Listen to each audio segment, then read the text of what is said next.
Good morning dear student. आज हम BSc part second organic chemistry के अंदर जो टॉपिक है अपना एमिन्स उसकी प्रिपरेशन पर डिस्कस करेंगे। इससे पहले लेक्चर में भी हमने जो एमिन्स है उसकी स्टीरियो केमिस्ट्री और प्रिपरेशन की कुछ मेथड्स पढ़े थे, जिनमें से जो नाइट्रो कंपाउंड है उनका अपचयन करते हैं। रिड्यूसिंग जो एजेंट होते हैं निकल, प्लेटिनम या पैलेडियम उत्प्रेरक की उपस्थिति में या फिर लिथियम एल्यूमिनियम जो हाइड्राइड होता है उसकी उपस्थिति में अपचयन से जो नाइट्रो कंपाउंड है वो एमीन में रिड्यूस्ड हो जाते हैं। इसी प्रकार से दूसरा मेथड हमने पढ़ा था, जो नाइट्राइल्स होते हैं उनका भी अपचयन करते हैं रिड्यूसिंग एजेंट की उपस्थिति में, तो वो भी अपचयित होकर के एलिफेटिक और एरोमेटिक एमीन का संश्लेषण होता है। उसके बाद में तीसरा मेथड हमने पढ़ा था कि जो एल्डिहाइड और कीटोन होता है उसका अमोनोलाइसिस अमोनिया तथा जल के साथ अभिक्रिया करवाई जाती है उच्च ताप और दाब पर, तो उससे भी हमें प्राथमिक एमीन, द्वितीयक एमीन और तृतीयक एमीन का संश्लेषण किया जाता है। उसके बाद में हमने चौथा जो मेथड इम्पोर्टेंट पढ़ा था वो था गैब्रियल-थेलिमाइड अभिक्रिया। गैब्रियल-थेलिमाइड रिएक्शंस के दौरान किस प्रकार से एमीन का संश्लेषण किया जाता है, ये नेम रिएक्शन मैंने कहा था वेरी इंपॉर्टेंट अभिक्रिया है, जिसमें थेलिमाइड होता है। उस थेलिमाइड की अभिक्रिया किसके साथ में करवाते हैं, जो क्षार होता है KOH या फिर NaOH के साथ में करवाई जाती है, जिससे पोटेशियम थेलिमाइड बनता है। और ये पोटेशियम थेलिमाइड आगे एल्किल हैलाइड के साथ अभिक्रिया करवा करके एल्किल थेलिमाइड बनाएगा और उस एल्किल थेलिमाइड का अम्लीय जल अपघटन करते हैं तो प्राथमिक एमीन बनती है। तो इसे हम जो ये अभिक्रिया है इस अभिक्रिया को हम गैब्रियल थेलिमाइड अभिक्रिया कहते हैं। अब हम आज नेक्स्ट कुछ और जो मेथड है उस पर डिस्कस करेंगे। उसमें फिफ्थ जो मेथड है वो हाफमैन ब्रोमीमाइड रिएक्शन, ये भी एक नया रिएक्शन है। हाफमैन ब्रोमाइड रिएक्शन के अंदर भी एमीन का संश्लेषण होता है। तो देखिए इसके अंदर जो एमाइड होता है, एसिटामाइड होता है CH3CONH2, एसिटामाइड की अभिक्रिया बेस क्षार NaOH या KOH के साथ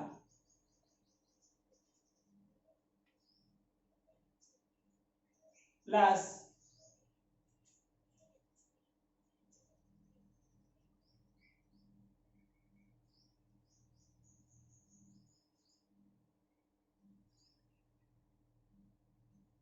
पोटेशियम ब्रोमाइड KBr या फिर सोडियम ब्रोमाइड लिया जाता है।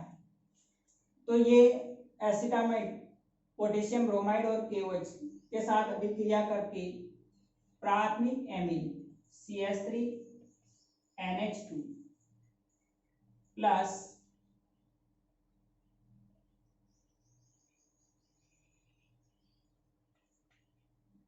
K2CO3 प्लस 2H2O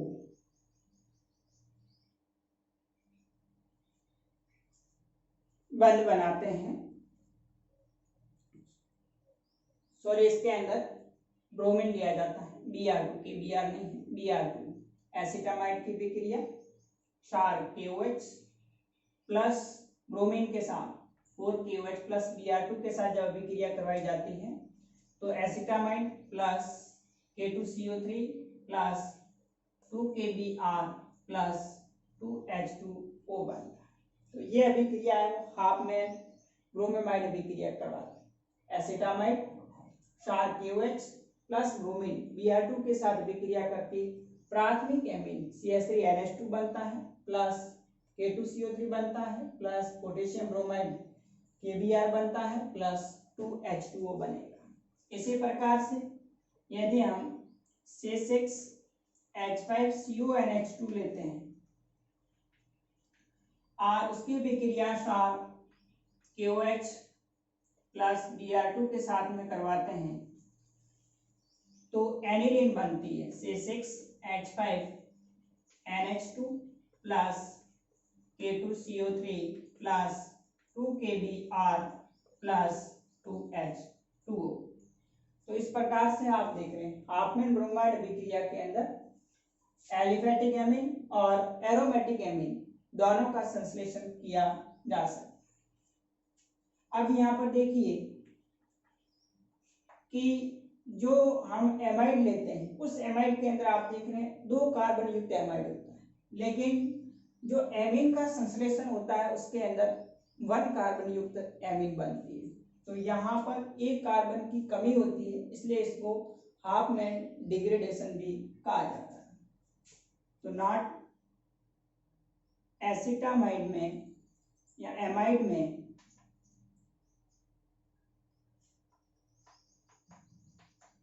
दो कार्बन परमाणु उपस्थित होते हैं, परंतु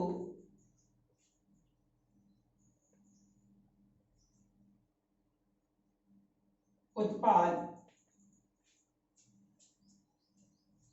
एक कम कार्बन युक्त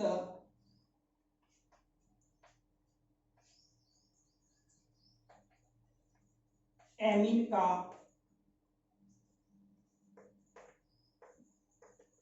संश्लेषण होता है, अतः इसे हाफमैन डिग्रेडेशन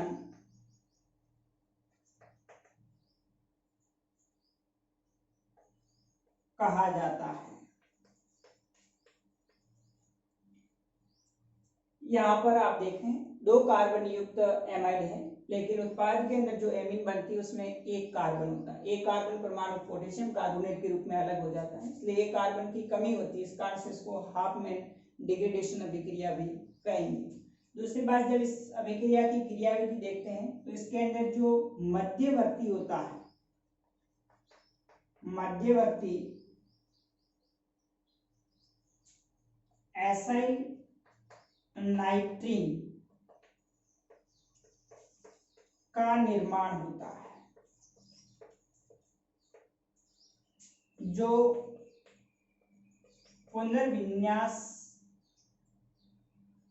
पुनर्विन्यासित होकर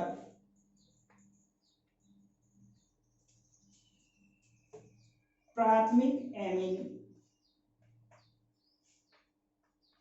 का निर्माण होता है, अतः इसे हाफमैन पुनर्विन्यास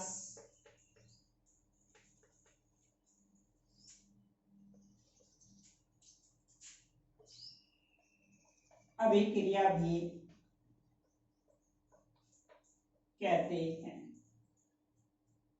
तो देखिए यहाँ पर जो मध्यवर्ती बनेगा वो एसाइल नाइट्रीन बनती है। जब ये एमाइड होता है, क्षार और ब्रोमीन के साथ अभिक्रिया करता है, तो इसमें जो इंटरमीडिएट बनता है, मध्यवर्ती बनता है, वो एसाइल नाइट्रीन बनती है। और उस नाइट्रीन के अंदर रीअरेंजमेंट होता है, पुनर्विन्यास होकर के प्राथमिक एमीन का संश्लेषण होगा। तो इस कारण से इसको हाफमैन रीअरेंजमेंट, हाफमैन पुनर्विन्यास अभिक्रिया भी कहते हैं। तो इसके 3 नाम है, हाफमैन डिग्रेडेशन, हाफमैन रीअरेंजमेंट, या फिर इसको हाफमैन ब्रोमाइड अभिक्रिया कहा जाता है। तो ये भी अभिक्रिया इंपॉर्टेंट है कि हाफमैन ब्रोमाइड या हाफमैन रीअरेंजमेंट या फिर हाफमैन डिग्रेडेशन के द्वारा किस प्रकार से एलिफेटिक या एरोमेटिक एमीन का संश्लेषण करते हैं। उसके बाद में नेक्स्ट जो अगली अभिक्रिया है वो ग्रिग्नार्ड अभिकर्मक के द्वारा। ग्रिग्नार्ड जो रिएजेंट होता है उसकी अभिक्रिया फ्लोरोएमीन के साथ करवाई जाती है, तो भी एमीन का संश्लेषण होगा। देखिए जो छठा मेथड है, फ्रॉम ग्रिग्नार्ड रिएजेंट। ग्रिग्नार्ड अभिकर्मक से किस तरह से एमीन का संश्लेषण किया जाएगा तो देखिए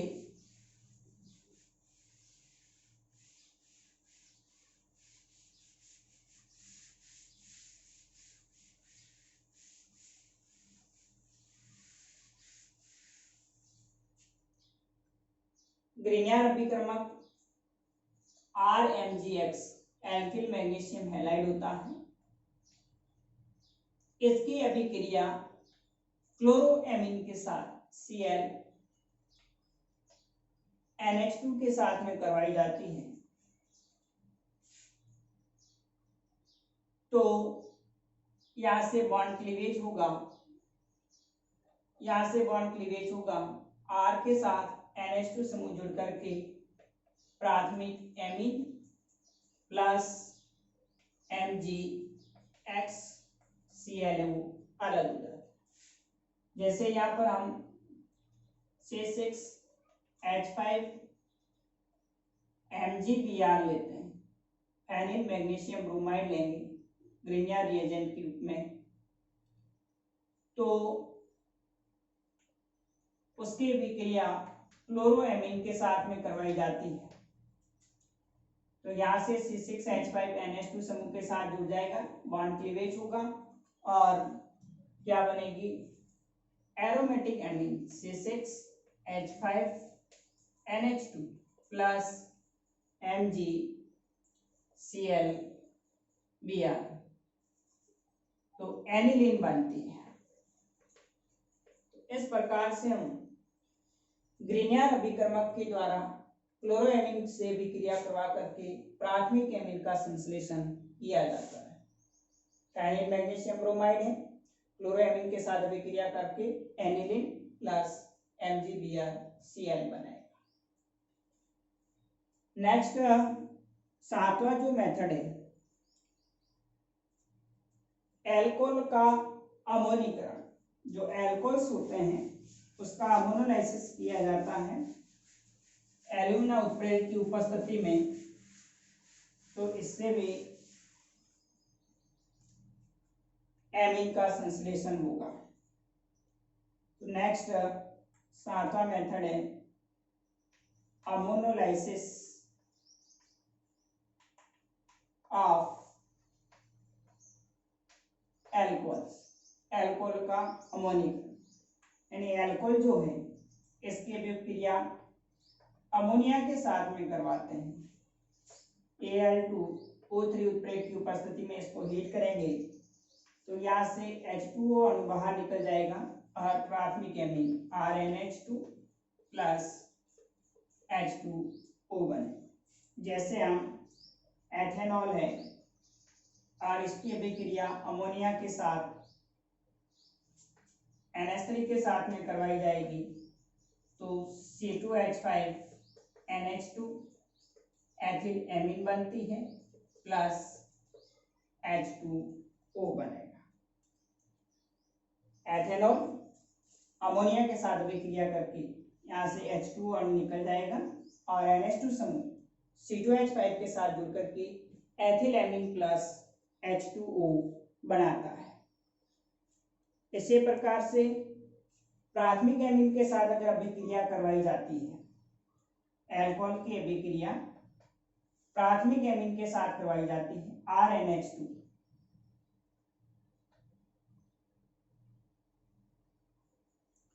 प्राथमिक एमीन के साथ जब अभिक्रिया करवाएंगे RNH2 है तो इसमें भी यहाँ से H2O अणु निकल जाएगा और द्वितीयक एमीन का संश्लेषण होगा RNHR प्लस H2O। और यदि एल्कोहल की अभिक्रिया तृतीयक एमीन के साथ में करवाते हैं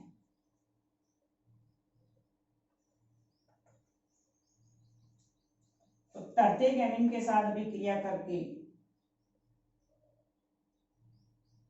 द्वितीयक एमीन के साथ में अमोनिया के साथ अभिक्रिया करवाएंगे तो प्राथमिक एमीन बनेगी और उसके बाद में प्राथमिक एमीन से अल्कोहल की जब अभिक्रिया करवाई जाएगी तो द्वितीयक एमीन बनेगी और द्वितीयक एमीन की अभिक्रिया जब अल्कोहल के साथ करवाई जाएगी तो हमें तृतीयक एमीन प्राप्त होता है। Plus H।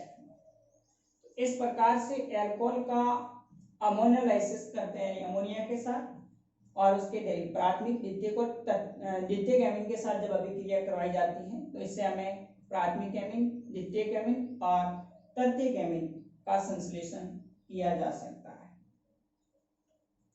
अब हम नेक्स्ट बात करें तो एक और अभिक्रिया है आइसोसाइनाइड होता है, उसका जब अपचयन किया जाता है, आठवां जो मेथड है आइसोसाइनाइड का अपचयन,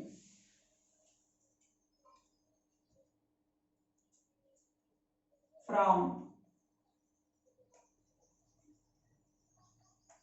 a reduction of isocyanide RNC, alkyl isocyanide है, इसका अपचयन करते हैं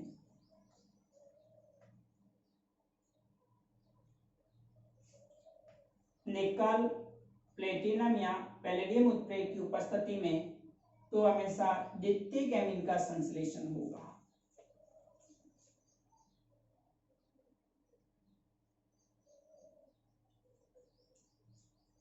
एक हाइड्रोजन परमाणु नाइट्रोजन के साथ में और दो हाइड्रोजन परमाणु 3 हाइड्रोजन परमाणु कार्बन के साथ में जुड़ करके RNH-CH3 यानी 2 डिग्री एमीन का संश्लेषण होगा। जैसे यहाँ पर लेते हैं CH3 N triple bond C, Maithil isocyanide 2H2, तो इसके अपचयन से CH3 NH-CH3 डाइमेथिल एमीन बनती है। तो हम जो आइसोसाइनाइड होते हैं उन आइसोसाइनाइड के अपचयन से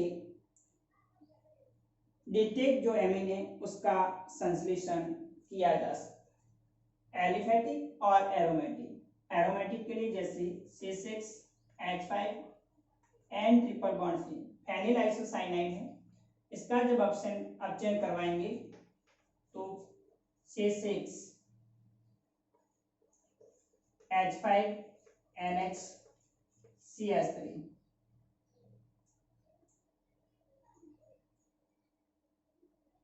तो मैथिल फेनिल एमीन बनती है, मैथिल फेनिल एमीन बने। तो इस प्रकार से जो आइसोसाइनाइड है उनके अपचयन से एलिफेटिक और एरोमेटिक दोनों 2 डिग्री एमीन का संश्लेषण किया जा सकता है। तो ये थी इसके एमीन्स की जो प्रिपरेशन की विधियां हैं 7-8, जिनमें से गैब्रियल थेलिमाइड रिएक्शन और हाफमैन ब्रोमीमाइड रिएक्शन जो कि इम्पोर्टेंट है।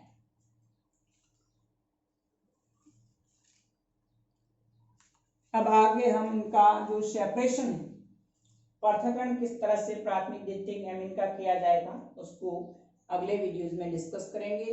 Okay, thank you.